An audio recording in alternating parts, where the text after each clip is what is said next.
അന്ന് ചീഫിന് നാണക്കേടിൻ്റെ ദിവസമായിരുന്നു. കാരണം ഷാർക്ക് വരുന്നെന്ന് പറഞ്ഞു ആളുകളെ മുഴുവൻ കരക്ക് കയറ്റിയെങ്കിലും ഷാർക്കിനെ വേറെ ആരും കണ്ടില്ല.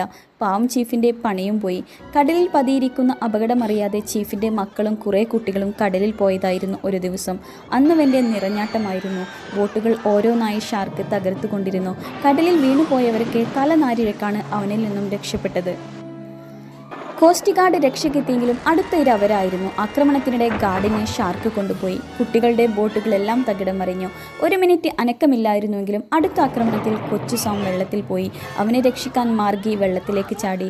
അവനെ ബോട്ടിന് മുകളിലേക്ക് പിടിച്ചു കയറ്റാൻ കഴിഞ്ഞെങ്കിലും പാവം അവളെ ഷാർക്ക് എടുത്തുകൊണ്ടുപോയി. കൺമുന്നിൽ ജീവനുകൾ ഇല്ലാതാകുന്നതിൽ തകർന്നു പോയിരുന്നു അവരെല്ലാവരും. ബോട്ടിന് മുകളിൽ പെട്ടുപോയ സാമിന് അനങ്ങാൻ പോലും കഴിയുന്നുണ്ടായിരുന്നില്ല. ഏറെ നേരത്തെ ശ്രമത്തിനൊടുവിൽ കൂട്ടുകാർ ഒരുവിധം അവനെ അവരുടെ അടുത്തേക്ക് എത്തിച്ചു. ചീഫ് അപ്പോഴേക്കും അവരെ തിരഞ്ഞിറങ്ങിയിരുന്നു.